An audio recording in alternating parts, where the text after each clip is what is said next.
बोझ। कविता अपने माता-पिता की बहुत लाडली थी। 3 बड़े भाइयों की बहन थी। कोई भी चीज़ माँगने पर उसी वक़्त सामने हाज़िर हो जाती। पूरे घर में रौब था उसका। पूरे परिवार और नौकरों पर राजकुमारी की तरह हुक्म चलाती थी कविता।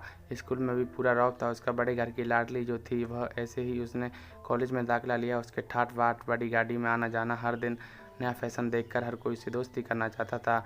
थोड़े ही दिनों में उसके बहुत सारे दोस्त बन गए। पूरे कॉलेज में उसकी अपनी एक अलग पहचान थी। इन दिनों उसके घर एक रिश्ता आया। खानदानी लोग थे और पापा की पुरानी जान पहचान थी। उनके साथ कविता के साथ कोई ज़बरदस्ती नहीं थी, पर कविता ने फिर भी हाँ कर दी, क्योंकि वह अपने परिवार से बहुत प्यार करती थी। वह जानती थी कि वह लोग उसका अच्छा ही सोचेंगे। लड़के का नाम राज था। राज काफ़ी पढ़ा लिखा और समझदार लड़का था। ससुराल वाले भी बहुत अच्छे थे। ससुराल में कविता की जगह वैसी ही थी जैसी कि मायके में कोई भी कार्य कविता की सलाह के बिना नहीं होता था। सबकी लाडली बहू बन गई थी वह। फिर उसके घर एक बेटे को जन्म हुआ। राहुल कविता को जान से प्यारा था। पोता पाकर ससुराल वाले तो फूले नहीं समाते थे। कविता कभी कभी सोचती कि उसकी किस्मत कितनी अच्छी है। उसका हर अपना उससे कितना प्यार करता है।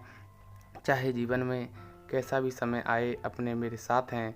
मैं कभी अकेली नहीं हो सकती। कितनी खुशकिस्मत हूँ। पर शायद कविता की खुशियों को उसकी अपनी ही नज़र लग गई। एक दिन वह मायके जाने की जिद कर बैठी। राज को बहुत काम था, लेकिन वह फिर भी उसे ले गया। रास्ते में उनकी गाड़ी अन्य गाड़ी से टकरा गई। कविता, राज और राहुल बुरी तरह से जख्मी हो गए। काफ़ी दिनों के इलाज के बाद राज और राहुल तो ठीक हो गए, लेकिन कविता पूरी तरह से ठीक नहीं हो सकी। सर पर चोट लगने के कारण अपनी आंखों की रोशनी खो बैठी। अब कविता की किस्मत जैसे उल्टे पाँव चलने लगी। मायके वाले कुछ दिनों तक उसे मिलने आते रहे, फिर कभी कभार फ़ोन ही करके पूछ लेते कि अब कैसी हो। धीरे धीरे से यह सिलसिला भी कम हो गया। ससुराल वालों की सहानुभूति भी कम होने लगी। घर में भी किसी के पास बैठने के लिए कहती तो जवाब आता, बहुत काम है, अब तुम तो हाथ बटा नहीं सकती। राज भी चिड़चिड़ा हो गया। बस राहुल ही था उसके साथ, जिसके साथ हंसते खेलते उसका वक्त गुजरता। एक दिन कविता के हाथ से कुछ सामान गिर गया, जिसकी वजह से राहुल को हल्की सी चोट लग गई। कविता के सास ससुर ने राहुल को उससे अलग कर दिया, कहीं उसके ना देखने की वजह से बच्चे को कोई नुकसान ना हो जाए। कविता अंदर से टूट चुकी थी। एक दिन उसने सबके सामने मायके जाने की इच्छा रखी तो राज उसे तुरंत मायके छोड़ आया, जैसे कि वह भी यही चाहता था।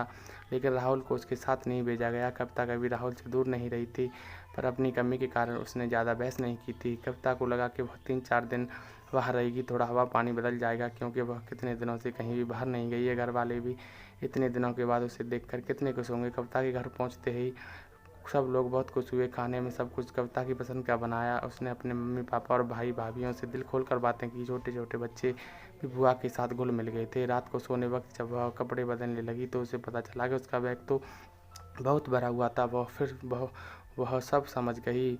वह बहुत उदास हो गई। कुछ दिनों तक सब ठीक रहा, फिर जैसे जैसे वक्त बदलने लगा सबका व्यवहार बदल रहा।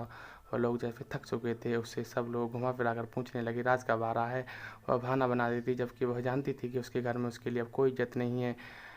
एक दिन उसके हाथ से लगकर एक कीमती फूलदाना टूट गया। छोटी भाभी ने बहुत हंगामा मचाया। कविता के माता पिता रोज की झमेले से तंग आ गए थे। उन्होंने राज को खुद फ़ोन करके कहा कि कविता को ले जाओ। कविता को अपने घर परिवार वालों ये उम्मीद नहीं थी। जिस कविता के कहे बिना एक घर का पत्ता भी नहीं हिलता था, उस घर के लिए वह बोझ बन चुकी थी। राज के साथ ससुराल आते वक्त वह बहुत खुश थी, क्योंकि वह अपने घर जा रही थी, अपने जिगर के टुकड़े राहुल के पास। परंतु यह खुशी भी कुछ पल की ही थी। सारा बंदोबस्त पहले ही किया हुआ था। कविता को सीधे ऊपर वाले कमरे में पहुंचा दिया गया। राहुल से दूर रहने की सख्त चेतावनी दी गई। एक काम वाली लता को उसकी जिम्मेदारी सौंपी गई, जो उसके खाने पीने और ज़रूरतों का ध्यान रखती। कविता ज़्यादातर चुप ही रहती। कभी कभी काम वाली लता से थोड़ी बतला लेती, जिसके जरिए राहुल का पता चल जाता। सबकी लाडली बेटी और बहू सबके लिए लाडली से बोझ बन चुकी थी। थैंक यू दोस्तों। आपको ये वीडियो कैसा लगा? अगर वीडियो अच्छा लगा हो तो वीडियो को लाइक और चैनल को सब्सक्राइब जरूर से कर लेना।